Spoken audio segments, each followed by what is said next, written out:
Good morning नमस्कार सबैजनालाई। विशेष आज म तपाईहरुलाई यस भिडियो मार्फत हामीले सुरक्षा पोर्टलमा रेजिस्ट्रेसन गरेको फार्मर्स अथवा बेनिफिसियरीलाई यदि हामीले बानानाको सिडलिङ डिस्ट्रिब्युसन अस्ति दिएका थियौं भने चाहिँ बाँडेका थियौं भने चाहिँ उसलाई चाहिँ हामीले यस सुरक्षा पोर्टलमा लगेर कहाँ अपडेट गर्नुपर्छ भन्ने विषय लिएर तपाईहरुमा चाहिँ एउटा छोटो भिडियो प्रस्तुति गर्नु गइरहेको छु। सर्वप्रथम हामीले हाम्रो फोनमा है एमआइडिएच सुरक्षा एप अपडेट गरिसकेका छौं र हामीले त्यो एप खोल्नु पर्ने हुन्छ।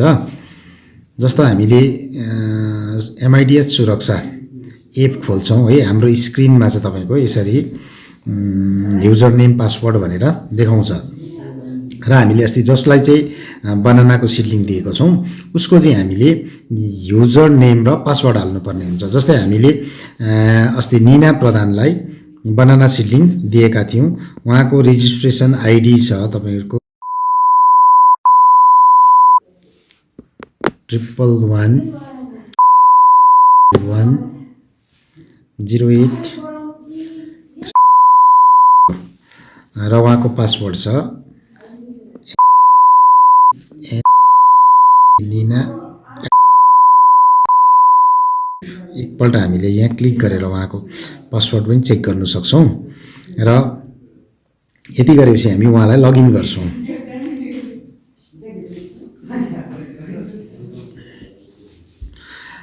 लगइन गरेपछि चाहिँ हाम्रो स्क्रिनमा यसरी अगाडि पनि हामीले जति जनालाई अपडेट गरेका छौं यसरी स्क्रिनमा देखाउँछ। तर हामीले अब त्यो नीना प्रधानको लागि के गर्नुपर्ने हुन्छ भन्दाखेरि चाहिँ यो डैशबोर्डको अगाडि क्लिक गर्नुपर्ने हुन्छ।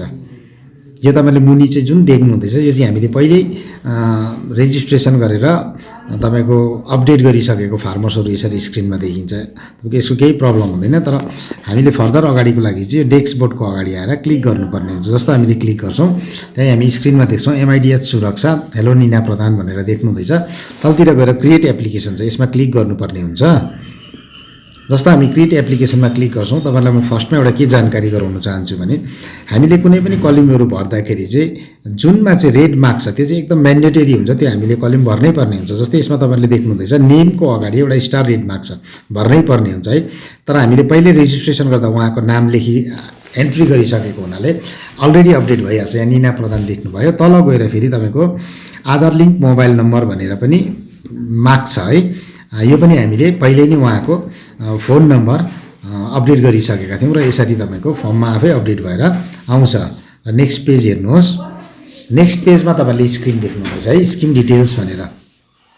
विशेष आज मैले भिडियो बनाकै यो मेन तपाईको स्किमको लागि हो र सर्वप्रथम तपाईहरुले माथि स्किम सेलेक्ट स्किम भनेर देख्नुहुन्छ, त्यसमा क्लिक गर्नुपर्ने हुन्छ र यसमा तीनटा कुराहरु छ NHM/HMNH NLAS NBM छ र यसमा चाहिँ हामीले NHM/HMNH मा क्लिक गर्नुपर्ने हुन्छ। जस्तो हामी क्लिक गर्छौं त्यसको पनि कम्पोनेन्ट देख्नुहुन्छ, सेलेक्ट कम्पोनेन्टमा जानुपर्ने हुन्छ। सेलेक्ट कम्पोनेन्टमा गएर चाहिँ हामीले यो चाहिँ बनाना सिडलिङ दिएर चाहिँ उहाँको प्लान्टेसन गराएको हो, त्यसर्थ चाहिँ हामीले यसमा तपाईको नम्बर 2 मा देख्नु हुँदैछ प्लान्टेसन इन्फ्रास्ट्रक्चर डेभलपमेन्ट, यसमा क्लिक गर्नुपर्ने हुन्छ। र थर्डमा गएर एक्टिभिटी देख्नुहुँदैछ है, सेलेक्ट एक्टिभिटी छ, यसमा क्लिक गर्नुहोस्। अब यसमा गएर चाहिँ हामीलाई चाहिँ तपाईको यो पेजमा पुग्दा चाहिँ के चाहिँ याद हुनुपर्छ भने हामीलाई चाहिँ हाम्रो डिपार्टमेन्टको स्किम प्रोग्रामहरु चाहिँ हामीलाई जम्मै फिंगर टिप्समा याद हुनुपर्ने हुन्छ। किन भन्दा अस्ति हामीले बनानाको सिडलिङ रिसिभ गर्दा हाम्रो चलनमा लेखिएको थियो area expansion programme 2025-26 tissue culture banana seedling भनेर लेखेको थियो। त्यही कारण हामीले त्यो कुराहरु ध्यानमा दिनुपर्ने हुन्छ र यसमा गएर हामीले सेलेक्ट गर्नु पर्दाखेरि नम्बर 2 मा establishment of new garden / area expansion programme, किन भन्दा हामीले एरिया एक्सपेन्सन प्रोग्राम अन्डरमा चाहिँ तपाईको बनाना सिडलिङ दिएर न्यू गार्डन इस्टाब्लिशमेन्ट गरेको, त्यसैकारण चाहिँ हामी यसमा क्लिक गर्छौं।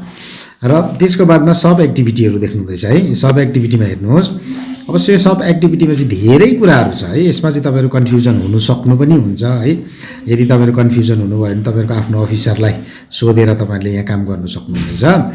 र यसमा चाहिँ हामीले तपाईको अहिले हामी बनानाको गर्दै छौं भनेपछि चाहिँ हामीले बनाना हेर्नुपर्ने हुन्छ कहाँ छ भनेर। अब हामी यहाँ देख्दै छौं है, यहाँ तपाईको कस्ट इन्सेन्टिभ क्रप बनाना सक्कर है, तलतिर पनि बनाना सक्कर छ, तलतिर पनि बनाना सक्कर छ, फोर्थमा पनि बनाना सक्खर छ।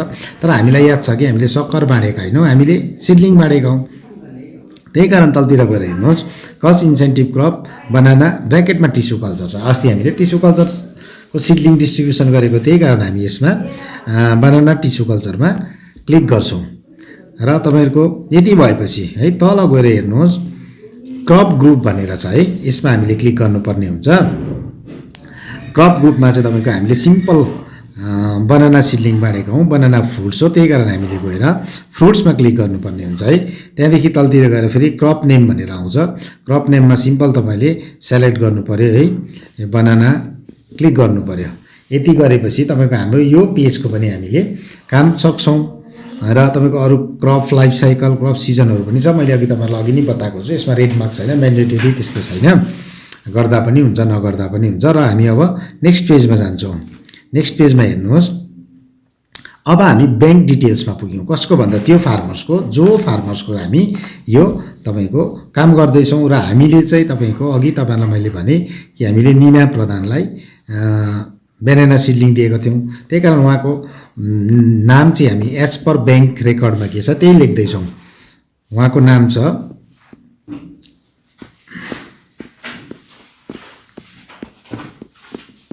निना प्रधान, उहाँको अकाउन्ट नम्बर छ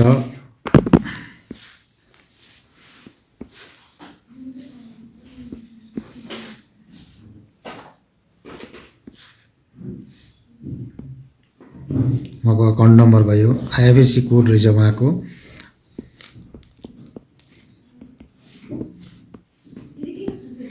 आइएफएससी कोड भयो है।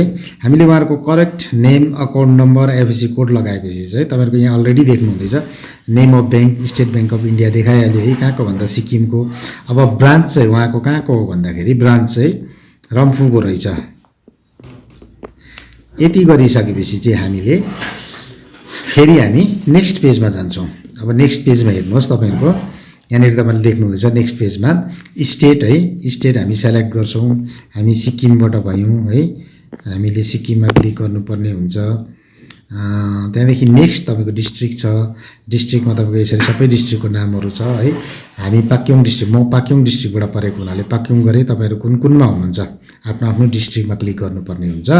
र यति गरिसकेपछि चाहिँ हामी तपाईँहरूको फेरि नेक्स्ट पेजमा जान्छौँ। नेक्स्ट पेजमा गएर चाहिँ हेर्नुहोस्, यहाँ चाहिँ तपाईँहरूको डकुमेन्ट्सको पेज हो है। हामीले यहाँनिर चाहिँ तपाईँहरूको डकुमेन्ट्स अपलोड गर्नुपर्ने हुन्छ यहाँ खोलेर। जस्तै फर्स्टमा देख्नुहुँदैछ पेन भनेर, पेन कार्ड है, त्यसको लास्टमा गएर राइट साइडमा अप एरो एउटा देख्नुहुँदैछ, यसमा हामीले क्लिक गर्नुपर्ने हुन्छ। अब यहाँ तपाईँले तल देख्नुभयो फाइल्स ब्र्याकेटमा पिडिएफ ओन्ली, त्यहाँदेखि नेक्स्ट ग्यालेरी, नेक्स्ट क्यामेरा है। अब तपाईँहरूलाई चाहिँ म यसमा चाहिँ यो मैले खोलेर देखाउनु चाहेको चाहिँ तपाईँहरूलाई विशेष चाहिँ के हो भने, हामीले पहिल्यै नै उहाँहरूको डकुमेन्ट्स चाहिँ क्लिक गरेर कि पिडिएफ बनाएको हुनुपर्छ कि ग्यालेरीमा राखेको हुनुपर्छ है। हुनु त तपाईँको यहाँ क्यामेरामा ओके गरेर पनि तपाईँले यतिखेर पनि क्यामेरा अन हुन्छ र तपाईँले क्लिक गरेर सबमिट गर्दा हुन्छ। तर के हुन्छ भने चाहिँ अहिले हामीले क्यामेरा अन गरेर चाहिँ क्लिक गरेर सबमिट गर्नु खोज्यौँ भने चाहिँ त्यो चाहिँ एडिट हुँदैन, त्यो फोटो चाहिँ हामी एडिट गर्नु सक्दैन, क्रप हुँदैन। त्यसो गर्दा हाम्रो फोटो राम्रो क्लियर हुँदैन। त्यही कारण चाहिँ हामी फर्स्टमै फोटो क्लिक गरेर ग्यालेरीमा राखेका छौँ भने चाहिँ त्यो फोटो अपलोड गर्दा चाहिँ तपाईँको फोटो क्लियर देख्न सकिन्छ, डकुमेन्ट्सको फोटो। त्यही कारण चाहिँ तपाईँहरूले फर्स्टमै फोटो खिच्नुभयो भने चाहिँ राम्रो हुन्छ। र अब तपाईँहरू लास्टमा गएर देख्नुहुन्छ तिनवटा अप्सन, एउटा एरो छ, सेभ एज ड्राफ्ट छ, सबमिट छ। अब तपाईँहरूले चाहिँ अहिले चाहिँ मैले तपाईँहरूलाई यो भिडियो बनाएको कारण चाहिँ तपाईँलाई बनानाको सिडलिङ चाहिँ कहाँ लगेर अपलोड हुन्छ, कहाँ अपडेट गर्नुपर्छ भन्ने कुराको भिडियो बनाएको हुनुले गर्दाखेरि चाहिँ यहाँबाट फर्दर अगाडि पेजमा चाहिँ म जाँदिनँ। अब यहाँ हामीले चाहिँ सबमिट गरेर अगाडि पेज गयो भने चाहिँ जियो ट्यागमा पुग्छौँ। तपाईँहरूलाई म जियो ट्यागको चाहिँ नेक्स्ट भिडियोमा भिडियो बनाएर तपाईँहरूलाई फेरि बताउने छु। अहिले चाहिँ म तपाईँहरूलाई सेभ एज ड्राफ्ट गरेर यो डकुमेन्ट सेभ गरेर राख्नेछु।